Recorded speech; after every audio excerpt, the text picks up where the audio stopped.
হঠাৎ করে উনি আমাদেরকে ডেকেছেন।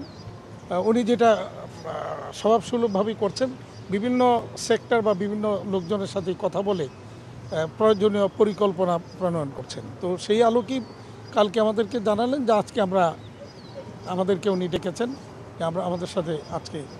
তো আমরা গিয়ে কথা বললাম, আমাদের যে বিভিন্ন সমস্যাগুলি যেগুলি রয়েছে এগুলি নিয়ে কিছু ওনাকে অবহিত করলাম, এবং উনি বেশ এই বিষয়গুলি সমাধানের উদ্যোগও নিচ্ছেন, এটা আমরা বুঝতে পারলাম। কারণ ইতিমধ্যে আপনারা জানেন যে উনি দায়িত্ব নেওয়ার পরে এলডিসি গ্র্যাজুয়েশন স্থগিত করার জন্য উদ্যোগ নিয়েছেন, শ্রম আইনের যে কিছু সংশোধনীর ব্যাপার ছিল এগুলি করেছেন, তারপরে বন্ধ কারখানাগুলি চালু করার উদ্যোগ নিয়েছেন।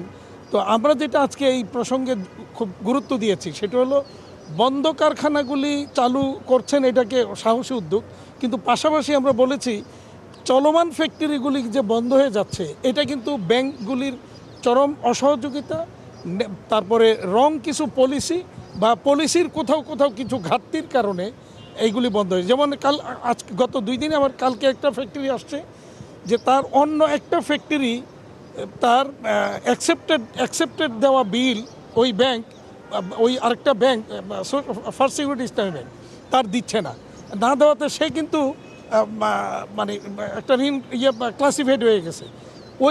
ওই ব্যাংক তার ব্যাংকে পেমেন্ট দেয় নাই, সে ক্লাসিফাইড হয়ে তার ফ্যাক্টরি, চলমান ফ্যাক্টরি বন্ধ হচ্ছে। তাহলে এটা তো হইতে পারে না।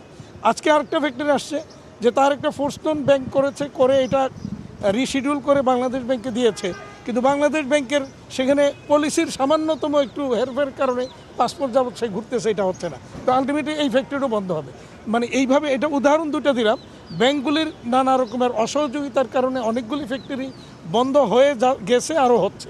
এই জায়গাটাকেও একটু দেখার জন্য বলেছি। উনি এই ব্যাপারে আশ্বস্ত করেছেন এবং প্রয়োজনে বাংলাদেশ ব্যাংকে নিয়ে উনি বসবেন আমাদের সাথে। বাজেটে আমরা বলছি ট্যাক্সের বিষয়টা বলেছি, ট্যাক্স বর্তমান যে সিস্টেম আছে এটাকে আরও সহজ করার জন্য। ট্যাক্সের সিস্টেমটাই আমি মনে করি যে বর্তমানে যে সিস্টেমটা আছে এটা সঠিক না, এবং এটা অনেকটা আমি বলবো অনৈতিক, বেআইনি আইন করে রেখেছে সেখানে।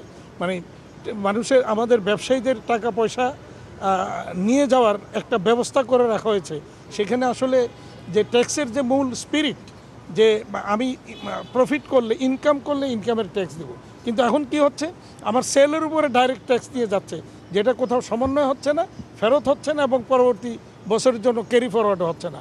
ইন এডিশন ওই একই ফাইলের মধ্যে দেখা যায় নতুন করে আরও ট্যাক্স আবিষ্কার করা হচ্ছে, সেটাও আমাদেরকে দিতে বাধ্য করা হচ্ছে।